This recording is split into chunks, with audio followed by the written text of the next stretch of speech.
Yay Networks. As this episode is dropping, it is the end of May, and already, just at the end of May, the heat index here in the New Orleans area has hit triple digits. It was 111 degrees earlier this week. And I also just saw a report that last summer, 2023 summer, it was the hottest summer that the Northern Hemisphere has seen in over 2,000 years. That's the hottest summer in 2,000 years, y'all. So we are bracing ourselves for the true summertime heat, and hydrating our bodies efficiently is more important than ever. We know that being optimally hydrated, it's at the core of feeling our best. It's essential for our energy, our mood, our focus, metabolism, our workout performance, recovery. How we hydrate and how we're replenishing electrolytes also can play, it's not the only thing responsible for muscle cramping, but it can play a big role in muscle cramping. Just how bad it is, how intense, how severe, how painful, how long the cramping lasts. There's so much about muscle cramping that is way beyond even hydration, fluid, and electrolytes. And so years ago, actually within the first, I believe it's like the first 6 months of when I first started this podcast, Fueled Wellness Podcast, it was about 6 months in, I had the opportunity to interview Dr. Murray. He's an incredible expert in muscle cramping. He spent years at the Gatorade Sports Science Institute, and he now does a lot of consulting, other projects, but he's just a brilliant mind in the space around muscle cramping. So what you're about to hear is an oldie but goodie. The content is there. The content hasn't changed. The science hasn't changed. It's a lot of the why, and then he also gets into, about fluids, electrolytes, and all that. But then beyond that, what are the causes? What can worsen it? What can help it? And then pickle juice. He really gets into the science of pickle juice and then talks about several other specific products that have compounds in it that can have that same fast acting relief as pickle juice. So with that, I'm going to turn it over to the episode that first dropped in 2019. So this is repurposing it, getting it back out there so we can learn more, go deeper about the science of muscle cramping. A quick note before we dive into today's podcast. If you like what you hear, I would love for you to subscribe to Fueled Wellness and Nutrition, wherever you download your podcast. It would also be incredible if you take a minute to rate and review this podcast. Those things do matter, and they really help us. I'm Molly Kimball. Welcome to Fueled, a wellness and nutrition podcast. I'm a registered dietitian and nutrition journalist with a passion to help people live their strongest, healthiest life possible. In my weekly TV segments and columns, there's a limited amount of time and space to cover everything, but there's so much more to share. This podcast is my opportunity to dive deeper into the topics you want to know about. So welcome, Dr. Murray. I'm super excited to have you join us today, and I'll let you share your background with our listeners, your expertise in the field of hydration and cramping. Well, thanks, Molly. First of all, thanks for asking. I'm excited to chat with you. And my background is that I'm an exercise physiologist by training. And when I finished my PhD at Ohio State, the first job I took was at Boise State University as a college professor, which is where I thought I'd start and end my career in the university setting. But after 5 years at Boise State, I had the unique opportunity to moved from the mountains of Idaho to the flatlands of Chicago to join the Gatorade company, because that was in 1985. Gatorade at that time was recently purchased by the Quaker Oats Company, and they realized early on that they didn't know as much as they'd like to know about the product and its effectiveness. And so they hired me to help develop an internal research laboratory that would test athletes and try to learn as much as we possibly could about Gatorade and its effect on the body, how the body responded to it, so that they could make their decisions about formulating the product, or advertising claims and the like accordingly. And fairly soon after I began and we launched our research effort, we realized that one of the big challenges was to be able to get the results of the research projects, which we conducted in our lab as well as projects that we did, or we funded with top university researchers around the world.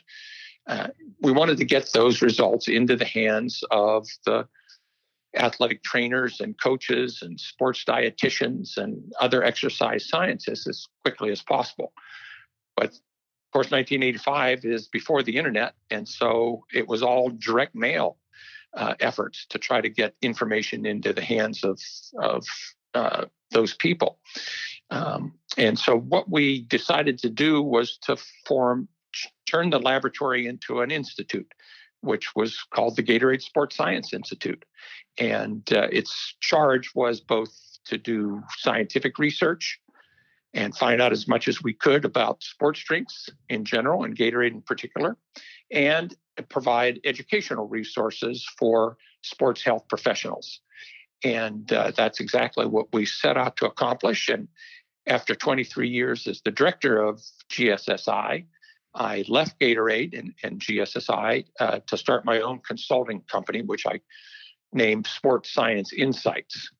And so over the past 11 years now, I've been working with a variety of different companies, everything from 1 or 2 person startup companies to Fortune 100 companies who are in need of sort of guidance in exercise science and sports nutrition so they can make important business decisions on the basis of scientific knowledge. And these are mostly product development manufacturers, or?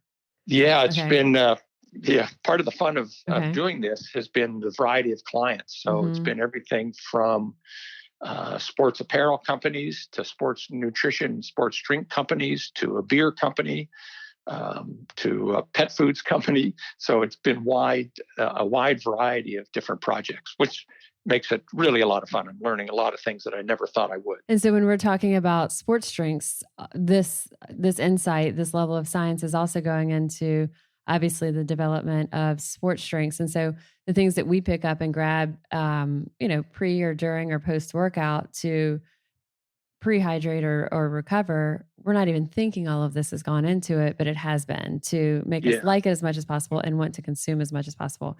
So when we're talking muscle cramps, there's so much around it. And I think a lot of people think I'm getting muscle cramps a lot, or to prevent cramps, I need to hydrate. Or they may look at those players on the field and say, well, clearly they didn't drink enough water. What's going on? Or they just need to drink more water, in between plays. But it's not just about that. So what's kind of behind it? And let's start with, I guess, what are muscle cramps? Starting there, and then what happens to cause them? Okay, by definition, a muscle cramp is an involuntary, in other words, we have no control over it, painful, which we all recognize and associate with muscle cramps, and temporary contraction or spasm of typically fairly large skeletal muscles in the feet or the calves or the legs, but they can occur in muscles all over the body. The interesting thing about cramping is that I guess you think that they've probably been around since the dawn of man. And even though most everyone has experienced a muscle cramp, we still know very little about them from a scientific standpoint. That's not to say that there aren't a number of really top-notch, very bright scientists who have done good research and have great theories about what causes and what can prevent and stop a muscle cramp. It's just that there's no definitive answer from a scientific standpoint. Is it also that there's so many different varied causes for it and different conditions, and it's hard to study them in a controlled environment? Yes, it's all that and more. You're absolutely right. There's all sorts of different types of muscle cramps. The ones that we're most interested in are what we refer to as exercise-associated muscle cramps. So anything that happens during physical activity, particularly intense or prolonged physical activity. And also in that category are nocturnal muscle cramps, the kind that occur at night while we sleep. Those are called, referred to as neurogenic, or the nervous system is the origin of those types of muscle cramps. But there's a half dozen other categories of muscle cramps, far less common, often associated with diseases and pathologies that affect the muscles or nervous system. But most everybody's familiar with the exercise-associated muscle cramps. And you say that, okay, it's not just that you're not in shape, or it's not just that you didn't train hard enough. Muscles don't cramp on their own. So what's behind that, the muscle cramp? What's the cause of it? Well, first of all, before we dive into the causes, let's go back to the first part of your question, which had to do with the triggers to muscle cramps. What sparks a muscle cramp? And that can be a whole wide variety of things. People who have a history of cramping, either themselves or in their family, tend to be more prone to muscle cramps for some reason. If you're fatigued, if you're involved in really high intensity explosive exercise, or on the other end of the spectrum, longer duration exercise, those can be triggers to muscle cramp. Being dehydrated, being overheated, losing a lot of sodium in your sweat, taking certain medications like cholesterol-lowering statins, for example, low muscle glycogen, all sorts of things can trigger muscle cramps. So we realize that there's all sorts of different things that trigger the cramp. And look at the LSU football players. They're all working out under similar circumstances, but the things that trigger their cramps may be different. In some of the players, it might have been being overheated, and others it might have been being dehydrated, and yet others it might have been just the intensity of their effort while they were on the field. But what happens once those triggers take effect is that the muscle is bombarded with signals from the nervous system that just don't stop. So we have what are called persistent inward electrical currents that come from the nervous system to the muscle and cause it to contract and remain contracted, at least temporarily. And that's a muscle cramp. So these overexcited nerves basically cause that muscle to like bunch up, bundle up. It's angry. It's causing us that painful muscle cramp.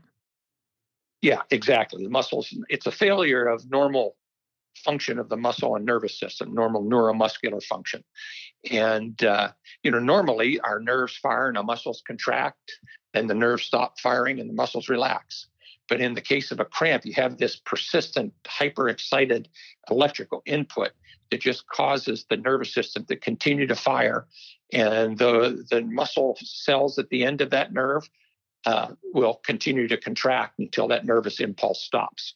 And that's what we see, I call it, when somebody's body just kind of locks down and they just are like, they are out of commission. Is that the same type of response that we see when you just have, sometimes you get a little twitch in a muscle, you may feel it in your arm or your leg, and you can see it through your skin, and you're kind of having that muscle spasm or twitch. Same type of cause behind this?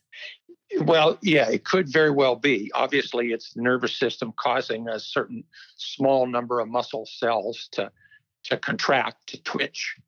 And that oftentimes is a precursor to a full-blown muscle cramp, at least in some athletes. I've had other times, as you described, they come and go and nothing else happens. Right. Sometimes it's just interesting and you go, that's, and it passes. Other times you realize a few hours later, wow, that was starting something more serious. So when we're looking at triggers for it, it could be muscle fatigue, as you said, or prolonged duration of exercise, damaged muscles, dehydration, electrolyte imbalance, certain medications. So all of these things can kind of add to that pot that's brewing for these muscle cramps to start. Then we have this imbalance, or these nerve impulses that are causing our muscles to bundle up, have this painful cramp. So what can we do? And I guess when we think, okay, well, does that mean we have to live with it, or are there certain things that can be done to prevent it? And what can we do once it happens? Right. And to sort of add to the weirdness of muscle cramps, just consider these two practical circumstances. One is a triathlete who starts out in the swim part of a triathlon race and immediately experiences cramping in their feet. That's so common. Yeah. So common. And yet these people aren't fatigued. They're probably not dehydrated. They have plenty of fuel on board. There's no logical reason why they should cramp, except for the fact that they're pointing their toes and they're contracting their calf and feet muscles. And oftentimes it's that sustained muscle contraction, as occurs during the flutter kick in a swim, that can increase the risk that those muscles will cramp, because it's always a contracted muscle that cramps. It's rarely ever a stretched muscle that will be susceptible to cramp. So on one hand, we know, it's this muscle, a shortened muscle that's predisposed to cramping. And that may be because there are certain sensors within muscle cells that, under normal circumstances, prevent us from injuring our muscles, particularly during really heavy efforts, trying to lift heavy weights or run really fast. And if those sensors don't work correctly, that can increase the amount of nervous input to the muscle and cause a temporary cramp.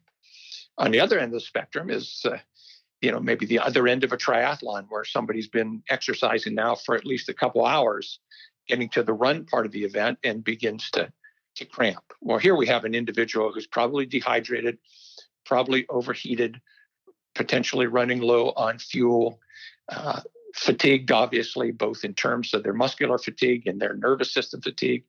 So there's lots of potential. Loss, yeah, extreme salt loss. There's lots of potential triggers for that nervous system to react abnormally. So the question becomes, what do we do? What do we do about it?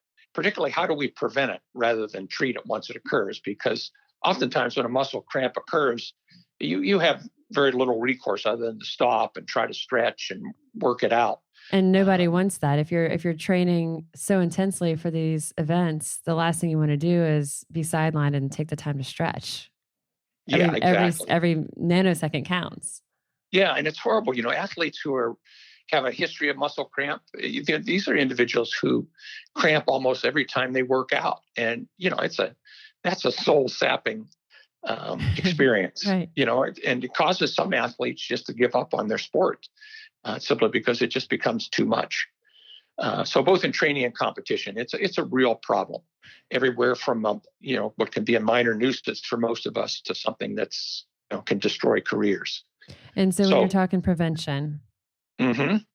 Well, again, prevention has to do with reducing the likelihood that all those triggers we mentioned are going to occur. So staying well hydrated, consuming electrolytes, consuming some sort of energy during training and competition, doing all the right things in terms of hydration and nutrition and stretching and training to minimize the chance that we're going to activate one or more of those triggers.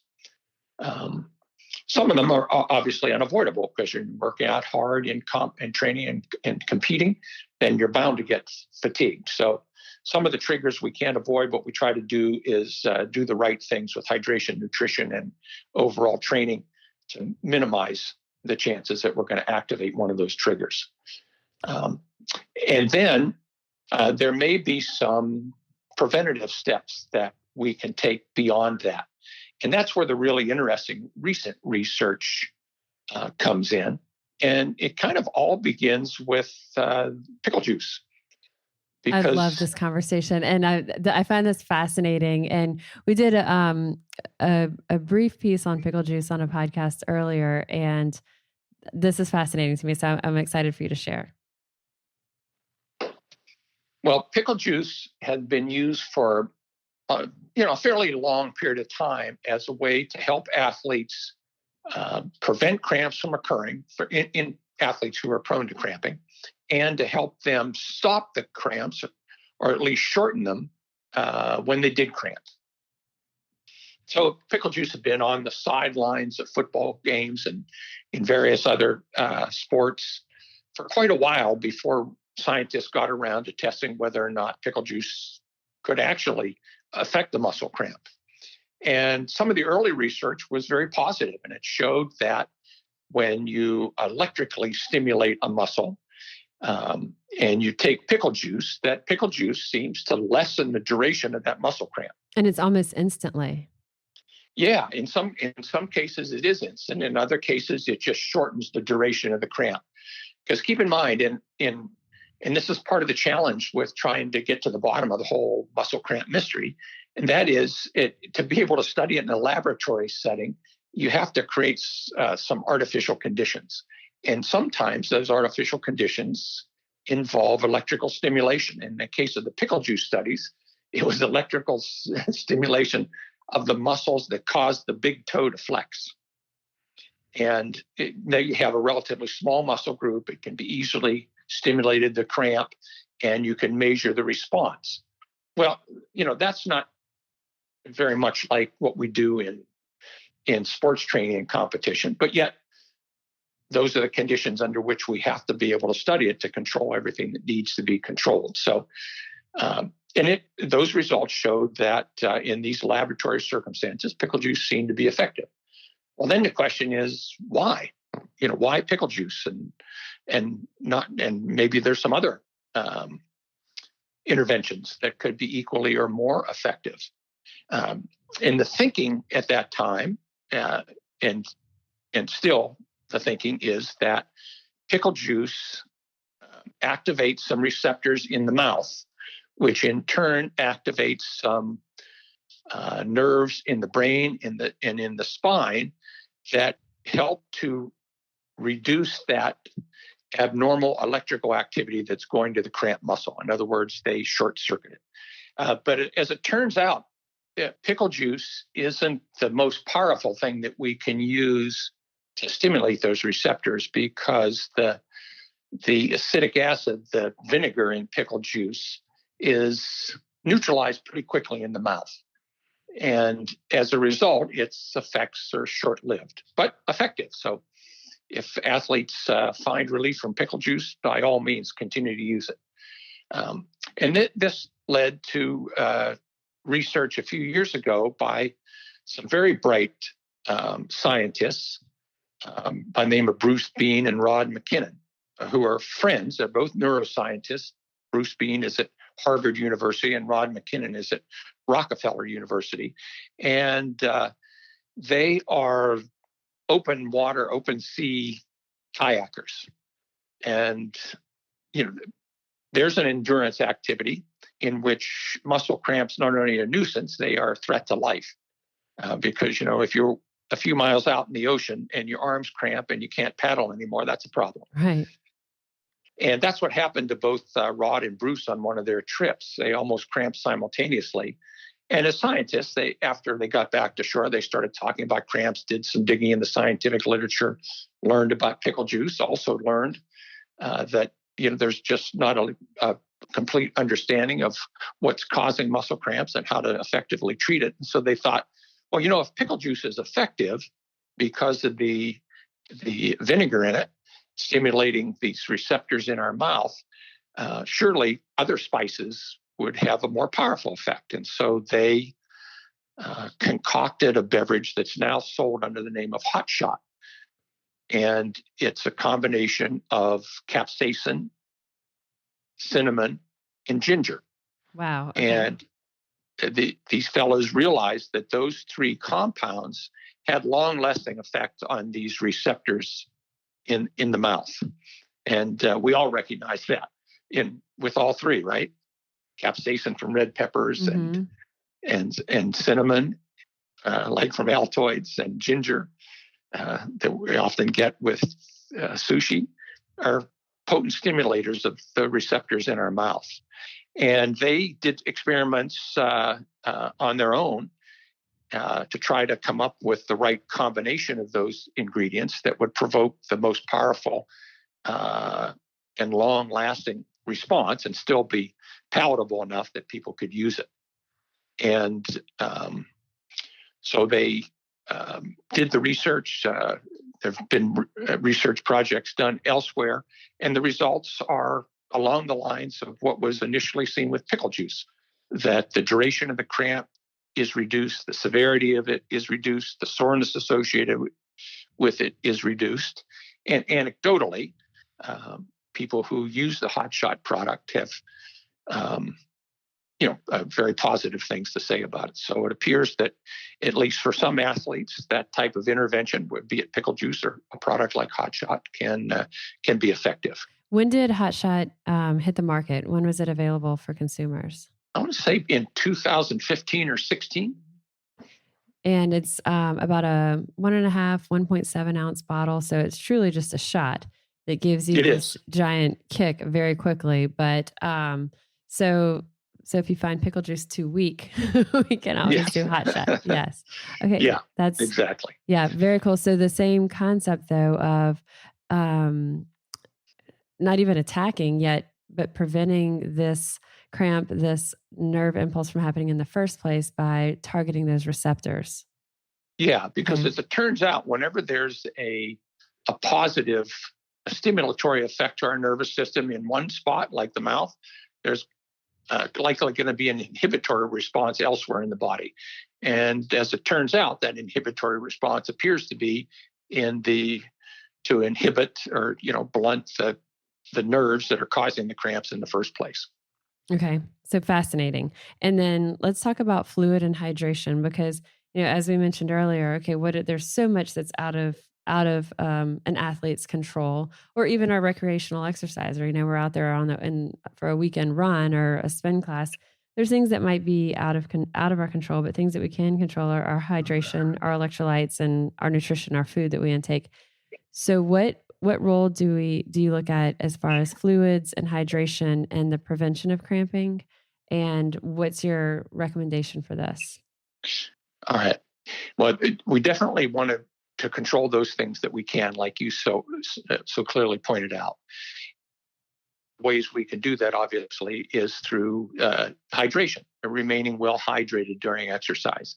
And just like the football players and the tennis players that you described, people can lose enormous amounts of fluid and electrolytes in their sweat, because people like Rafael Nadal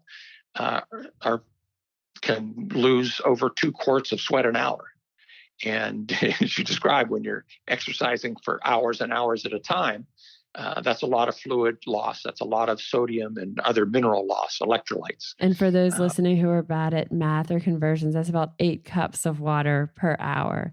So when you hear, I need to drink 8 cups a day, well, you might be losing that per hour for athletes. Yeah, exactly. It's an enormous challenge for athletes and we at the Gatorade Sports Science Institute, we did a lot of studies on athletes who had problems with cramping or heat illness, fatigue, and we would put them through a standard sweat test. And it's amazing the wide variety of sweating responses that we saw, everywhere from a semi-pro tennis player who lost over 5 quarts of sweat in an hour. Wow. And this, think about that. That's more than a gallon in an hour.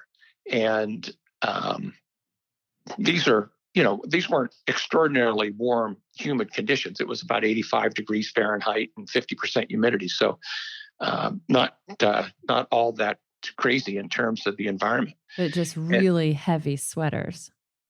Very heavy sweaters. And then you get somebody like Mia Hamm, the famous female soccer star for the U.S.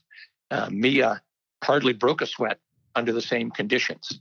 She sweat very, very lightly. She lost less than a quart. She lost about 24 ounces of fluid in that hour under the exact same circumstances, which is, to anybody who's a light sweater like Mia Hamm was, that's a real benefit, because it's easy to stay well hydrated. Mm-hmm. You don't have to drink much. The salt content varies widely as well in the sweat. Absolutely. Obviously, the more we sweat, the more salt we lose. But we also have some individuals who are salty sweaters. So regardless of how much sweat they lose, they're still losing a large amount of salt. And consequently, they have to replace that. And the ideal time to do that is during exercise, not to wait until afterwards when we're dehydrated and salt depleted, but to do it during our workout, so that we're replacing as much of that sweat loss as we possibly can to stay well hydrated and to consume at least some of the electrolytes that we're losing in sweat.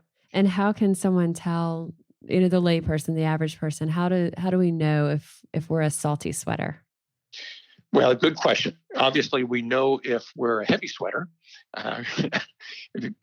because we're soaked soon after we begin exercise. And I think, and I sweat a lot. I sweat a lot during exercise, but I think a lot of people who are heavy sweaters during exercise, those of us, we also sweat at times you wish you weren't when you're like, because our bodies are so conditioned to sweat. So you're probably also the person who's a heavy sweater is probably also the person who has to strategize what you're going to wear to an event that's just a social event outside. You're like, okay, I'm going to wear black so it doesn't show the sweat. But yeah, so how do we tell for salty sweater? Well, that's a little more difficult to tell. And the best cue, though, is just to look at the salt residue on our skin and clothing after we've exercised for, at least an hour. So people who are salty sweaters tend to have their skin caked with white residue, and you'll see white residue around their collar or on the brim of their hat once the sweat dries. And that's an indication, if that happens all the time and is fairly, more than you'd see on other people, an indication that you're losing a lot of salt in your sweat. I think a real easy way for someone to see that I'll kind of guide people is on your dark clothing. If you've got whatever it is, you can truly see the salt crystals there. And like you said, on your cap, it looks like you left it outside in the ocean, and it's like the salt line on it. Yeah. And or even feeling your face or your skin, rubbing your hand on your arm, you can feel the grittiness of the salt. And so realizing that this is an indicator that you're losing a lot of salt through your sweat. And so we need to make sure that you're replenishing it. I think this is a time too to really bring up, if you're a really salty sweater and also a heavy sweater, you're an athlete or you're just working outside, and this is part of your normal life, you probably don't need to follow a low sodium diet, unless there's an extreme reason for other cardiovascular reasons that you've been prescribed a low sodium diet. But even someone who has high blood pressure, for example, if you're losing loads of sweat, that might not be the time that you need to go really low sodium. And so that's something that I'll always encourage clients to, if you've been prescribed a low sodium diet, make sure your physician knows how much you're exercising and how much you're sweating too. Yeah, that's very good advice for exactly the reasons you pointed out. People can lose an enormous amount of salt in sweat that far exceeds what the current government guidelines are for sedentary individuals who may be predisposed to high blood pressure. And when we're talking about sweat, we've been talking about, okay, is it very salty? When we talk about hydration, and we'll get into a minute of how much fluid and when and all that, but we talk about fluid and electrolytes. And I think a lot of people just hear that term generally, but don't always associate electrolytes with what they are. And so people will come in, athletes will come in, and they say, I know I need electrolytes to help prevent cramping, or I think I need electrolytes for this. But then when they see the sodium, they'll say, oh my gosh, did you see how much sodium's in that? I can't have that. And it's like, but that's your electrolytes. So let's talk through for people, what are the electrolytes, these things that we keep talking about?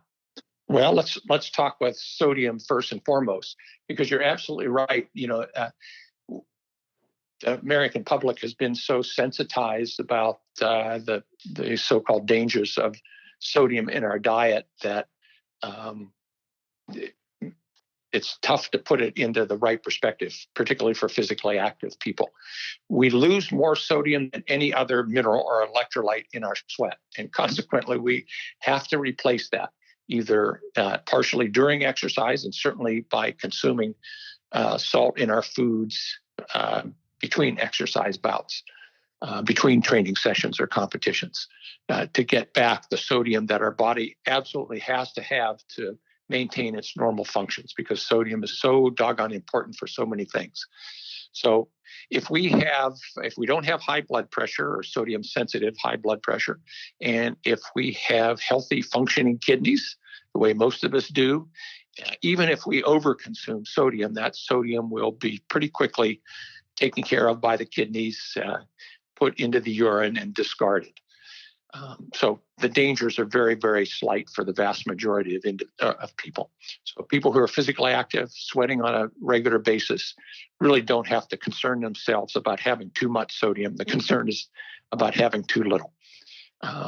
And so that's why we always encourage people when they sweat to consume beverages or salt tablet-like substance or a powder, electrolyte powder, to replace the electrolytes that they're losing. Sodium first and foremost. Looking at sweat, and I know it varies, or I would assume it varies by person, but what's the typical ratio of sodium in sweat versus potassium, calcium, magnesium? All right. Well, sodium is way up on top. Next is chloride, because when we talk about salt, we're talking about sodium chloride. So we lose a lot of chloride in sweat as well, just not as much as we do sodium. Then way down the list is potassium. And even further down the list are the minor electrolytes like magnesium and calcium and manganese and a whole variety of other electrolytes that are found in very small amounts in sweat. So if we were going to say just ratios, if for every 10 parts sodium, is it like 1 part potassium or yes. less? Okay. That's a good ratio. And then even far less for calcium, magnesium. And so, yes. So when we're looking at electrolyte replacers, keep in mind sodium is your main electrolyte that you want to look for. If you've got potassium, that's going to be great. Calcium, magnesium, all of these do play a role in cramping, but we're losing a lot less of them in our sweat. But they do all play a role in cramping. So, and consuming beverages or foods that have these is a good thing. But when we're looking at what are we replenishing that we're losing, it's salt. So talking caffeine. So we've talked about fluid, hydration, electrolytes. What role does caffeine play in muscle cramping? Because that is also in a lot of sports drinks and performance-based supplements. Yeah, I'm not sure that there's a clear picture of the role of caffeine in either increasing or decreasing the risk of muscle cramps. And I wouldn't even want to speculate without having first to dive into the literature to find out if there is anything at all there. Are you aware of anything? Well, the first thing I would caution someone is if you're going to use a caffeine supplement, which there's a lot of science that supports using caffeine strategically to enhance performance, and that can be a very beneficial thing for people. But if that's something that you're choosing to do, making absolutely sure that if you're supplementing with it in pill form, that you're doing everything possible to maintain that optimal hydration, because just the caffeine and a supplement form, not as part of a beverage, would have that diuretic effect. So making sure we're consuming adequate fluids with it. Yeah, I really discourage people to take caffeine in a supplement form as opposed to a beverage form for just the reason you mentioned. Because it's so easy to overdo the caffeine and underdo the fluid. Completely. And so, caffeine naturally diuretic, and we hear that. But when we drink coffee or tea, and this is just kind of for our listeners, when you drink coffee or tea, the liquid that is in those beverages serves to offset the diuretic effect of the caffeine. So for years, we used to think and say, when we look at fluid needs, fluid is only things that don't contain alcohol or caffeine, but we realize that those caffeinated beverages actually do hydrate us. However, none of us are going to feel good if we just hydrate all day with a bunch of caffeinated beverages. So still keeping those caffeinated beverages in check, but that fluid does help. But taking caffeine pills, I agree. I actually had a client yesterday who's, she is having 2 issues. One, she's having leg cramps at night. And number 2, she's really having trouble sleeping and especially falling asleep. And she's taking caffeine pills during the day and consuming a lot of caffeine and beverages. So we went round and round, but she sent me a message today and said, I'm on day 2 of not taking my caffeine pills. So we'll see where that goes. But, she takes in a lot of caffeine through beverages. All right, let's start at least with clearing out the pills. So when we're talking how much, I know I have my typical recommendations that I give as far as fluid recommendations. I mentioned earlier, as we were talking earlier in this podcast, I said, when we were talking about Nadal, someone like Rafa Nadal might lose as much as 2 quarts, which is 8 cups of water. And I mentioned the 8 cups a day of fluid that people aim for. The reality is that's not how much we need. And that's a big myth. And people say, oh, how much fluid do you need? You need 8-ounce cups. That's not really it. What is your recommendation of how you recommend someone to hydrate for their base for the day and then also around performance? Well, my recommendation follows the general guidelines for men and women, which is about 2.5 quarts a day for females and 3.5 quarts a day for males. And this is just a broad brush general recommendation for people who are relatively sedentary during the day. That doesn't mean that they're sitting all day long, but that they're not losing a lot of sweat. And then, so what are we talking about? 10 or 12 cups a day, the equivalent. And that's not, I think people get quickly confused thinking that we're recommending that they have to drink 10 or 12 cups of water or 10 or 12 cups of some other beverage. They're immediately right now, they're like, oh my gosh, there's no way, Yeah. It's not just water, right? And it's not just drinking. Yeah. It's water from the foods that we eat. Mm-hmm. So it can become confusing very quickly for people. So I think what we try to do is keep things simple, because in most circumstances, from the beginning to the day to the end of the day, if we allow thirst to be our guide, we end up pretty much where we need to be. I think that's if we listen to that thirst. Yes. And I was just going to add that. And another caveat is that when we're physically active, then thirst is a much less precise guide for our fluid needs. And we have to have an understanding of how much fluid we're losing, and therefore put ourselves on a schedule of how much fluid we need to drink every 15 minutes or so to stay well hydrated. So for a baseline during the day, you'll typically say 2.5 quarts for female, 3.5 quarts for male. I'll usually say for your baseline, based on your body weight, and take your body weight divided by 2. And that's a ballpark of how many ounces you need in a day. So if someone is 150 pounds, and that would be 75 ounces of fluid a day. And just as you said earlier, that doesn't mean that's that much water, pure water. It could be any beverage that doesn't contain alcohol. Ideally, if someone's watching weight, body fat, we want to do low sugar beverages to be hydrated. Coffee or tea do count, but it's surprising just how much fluid is in the foods we eat. So if it's a soup or smoothie or yogurt or something like that, but even our fruits, vegetables are really high in water. So that would be a baseline. And then looking at how much sweat do you lose during your typical exercise. And so whatever that sport or workout of choice typically is, how do you know how much sweat you lose? The best way is to weigh yourself before and after. And then you can see what kind of deficit you're in. Even if you're drinking throughout, you can still see what deficit you're in at the end of it. So how do you guide people to know for themselves personally what type of a schedule to set themselves on for every 15, 20 minutes, how much to drink? Well, first of all, I encourage them to do just what you say, to weigh yourself periodically before and after a workout. And by periodically, I don't mean every day. It might be once a week. It might be once every couple of weeks. And it's best to do it under a wide variety of sweating circumstances, so you get a good ballpark of how varied your sweating can be under different conditions. But the goal then is to drink enough to minimize loss of body weight. And sometimes that's, people can do that drinking every 20 minutes. And other times, if you're a big sweater, you might find you have to drink something every 10 minutes in order to keep up with your sweat loss. But the whole idea is to minimize dehydration without over drinking. You certainly don't want to gain weight during a workout from consuming too much fluid. The whole goal is to minimize that weight loss, because then you're minimizing dehydration and maximizing your body's ability to function during exercise and to perform well.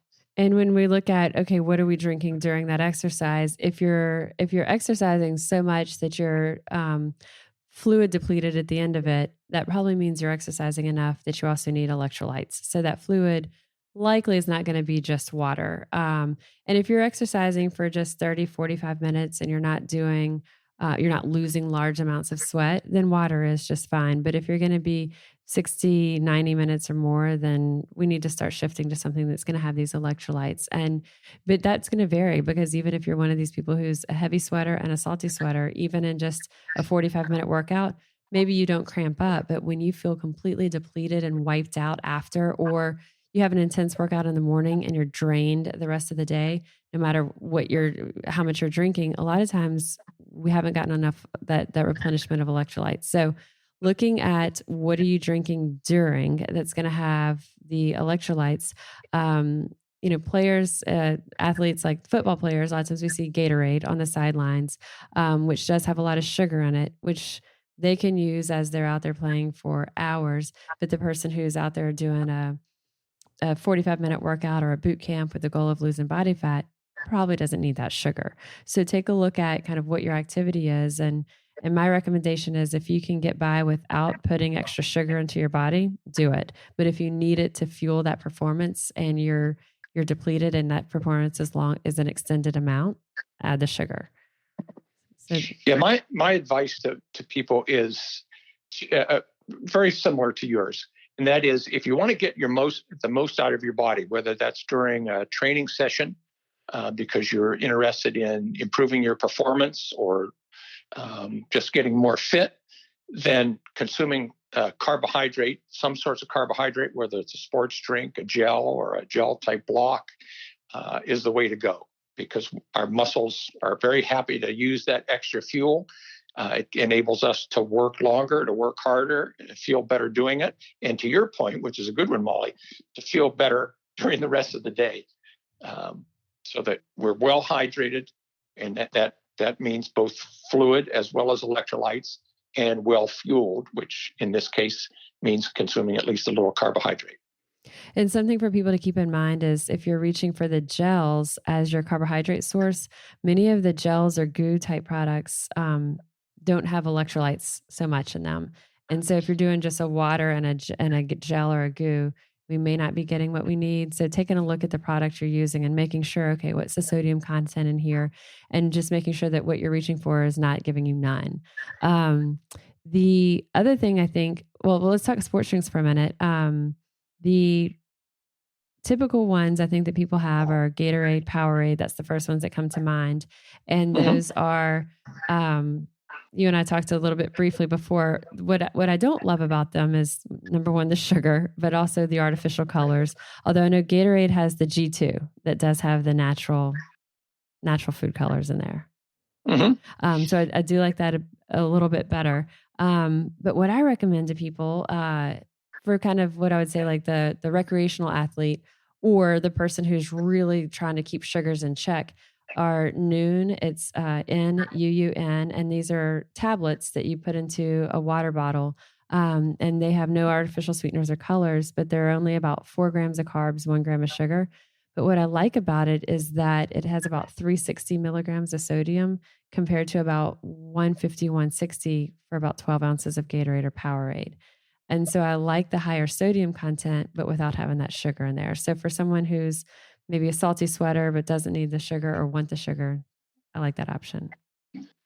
Yeah. And for those individuals for whom performance isn't a key goal and they just want to get fit and stay well hydrated doing it, then I think that's good advice. Consume water and some source of electrolytes, and you can solve the hydration problem provided you consume enough of each. I get questions a lot about vitamin water zero, and that's one that I would caution. It's going to hydrate you, but it's going to hydrate you just like water because it really doesn't have sodium. It's essentially zero sodium, and so it's going to not be a sports drink, but it looks like a sports drink to people. So don't think that you're doing a hydration equivalent with vitamin water zero to Powerade zero or something, for example, because it doesn't have that. But it would still be a great option to hydrate you, just similar to water. Yeah, but the water has its limitations because it turns off our thirst and turns on our kidneys. So we drink too little because our thirst is turned off, and we lose too much because our kidneys are turned on and we produce more urine. And that's the value of adding a little bit of electrolytes. And so, I laugh at this because you don't need a scientist to tell you this. All you have to do is ask a bartender. What's always around bars? Right. Salty snacks. Right? Because we know that when we consume foods that contain salt, it's going to stimulate thirst. And stimulating thirst means buying more beer. Right. And there we go. We'll shift gears and talk to our bartender about that. But it's very true. The other morning we went for breakfast and I had something that was way saltier than usual. And I probably had 3 bottles of water. I could not get enough. And it was like, what is wrong here? Yeah. The other thing I think that people overlook is just how much electrolyte we get from real food. And so, depending on what your circumstances are, you might not always be able to have a turkey and Swiss sandwich. That's not going to be practical, but it might be. And so, if after a workout you were able to have something like turkey and Swiss, for example, tons of sodium, potassium, calcium in there. Cottage cheese, people love it or hate it, but cottage cheese is a high sodium, high calcium, high potassium product. So depending on, after your workout, if you're looking to replenish those electrolytes, we don't always have to do it through drink. We can easily get it through foods as well. Smoothies is another that we can add things into our smoothies and drink it that way. It doesn't necessarily have to be a sports drink. A lot of drinks that are also like ready to drink protein drinks, kind of like they're the like a Iconic is one brand. There's a whole bunch of different brands that are kind of the screw top, chilled, ready to drink protein drinks. Unlike just protein powder, which doesn't usually have much electrolytes, these ready to drink protein drinks are loaded with electrolytes. So that can be another post-workout recovery that's also given someone protein as well. So a ton of different options of ways that people can get fluid and sodium, basically. Yeah, I was thinking more beer and pizza myself. But. So that's why people want to hang out with you, not me. They're like, she's making me eat cottage cheese and drink a protein drink. Back to the beer project that I mentioned earlier, one of the guidelines I gave them was to keep the alcohol content less than 5%, because there is good research to show that beer that has less than 5% alcohol will hydrate just as well as other beverages, provided you have the additional electrolytes. Seriously. Wow. Yeah. Huh. Good news. So something like a Beck's Premium Light, or some of these like the very low calorie beers. Yeah. Well, yeah. And there's still a lot of beers on the market, what we'd call, sort of regular beers that are less than 5% alcohol. So it's just a matter of checking. Yeah. So okay. So now I'm having people are going to like sprinkle a few granules of salt into their beer and call it hydration. Yeah. So let's do a little bit of myth busting. These are things, or myth busting or myth confirming.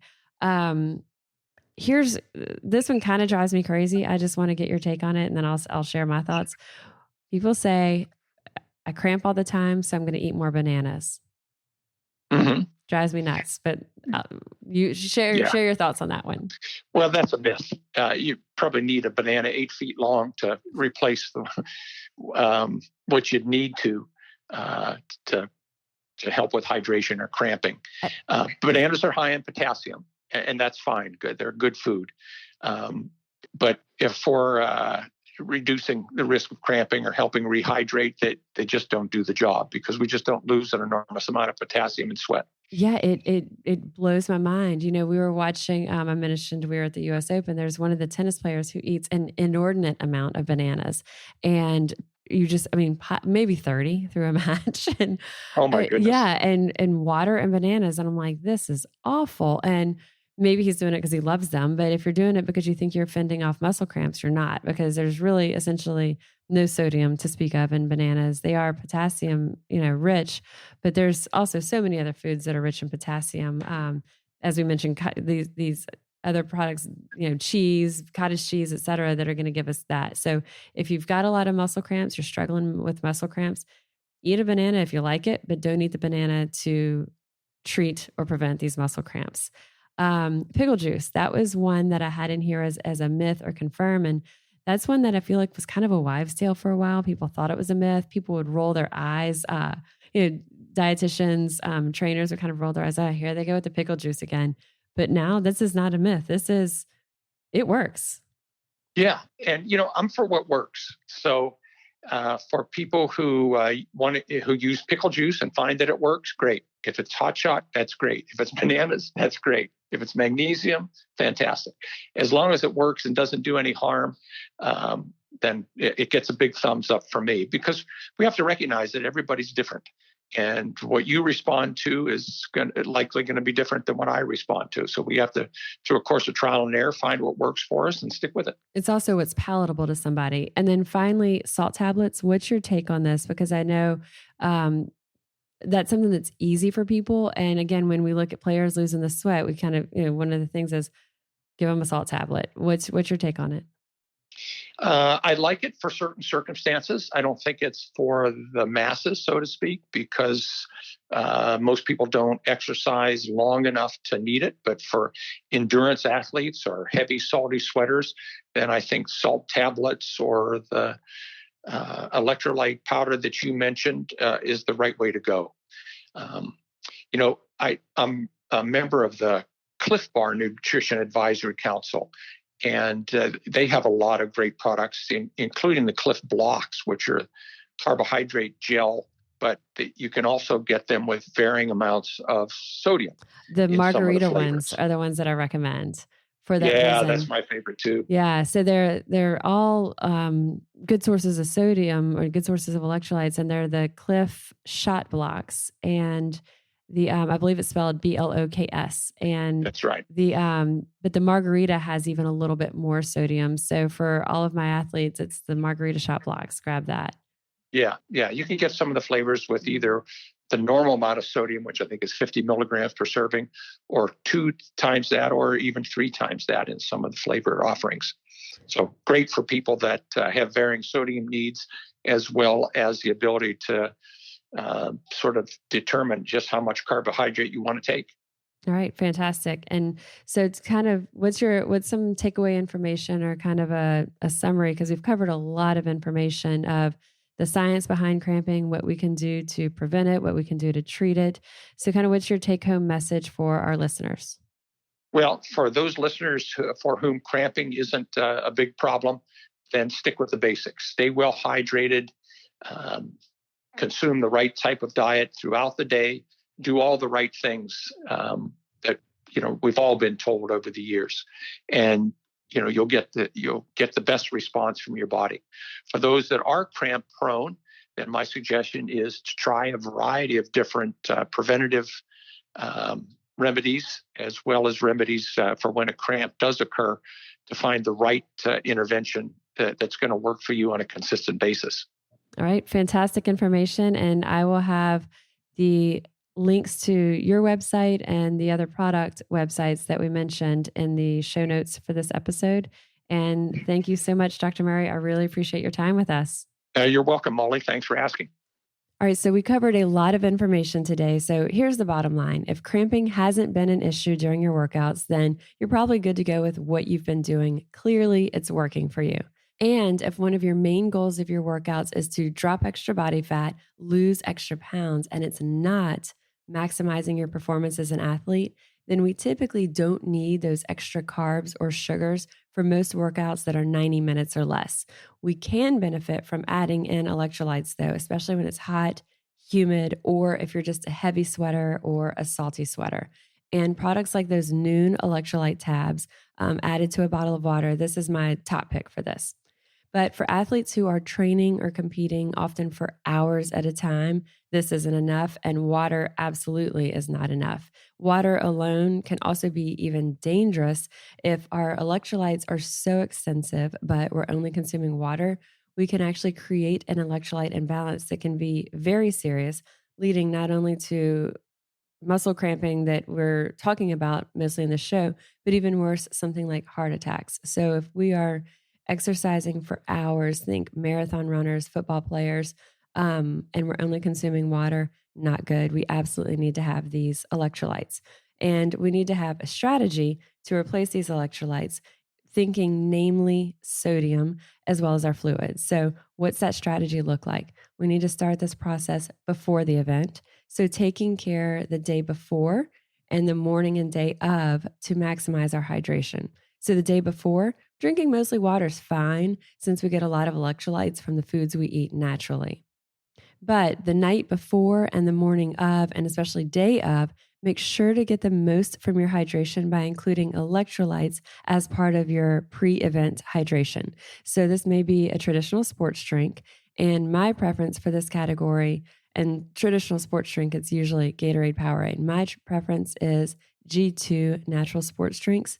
There are also food-based options that give us electrolytes like the Cliff Shot Blocks we mentioned. Margarita is our favorite, which gives a hefty dose of sodium. And because some people sweat at such a high rate, Dr. Murray mentioned that some can lose as much as 5 quarts an hour, then it might not be possible, and it isn't possible in those cases, to replace all of the fluid you're sweating out during the event.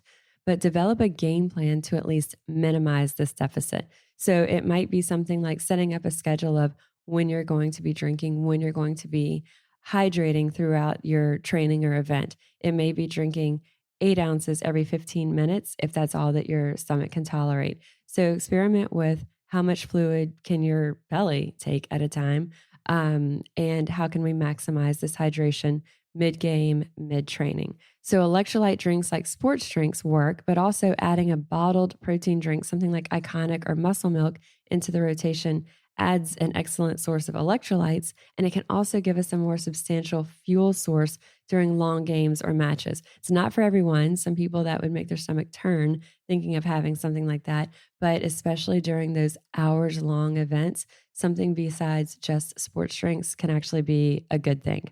And if you start getting those twinges, those signals that muscle cramping might be starting, consider keeping a stash of something like pickle juice or hot shots with you. Both are available in those little shot size bottles.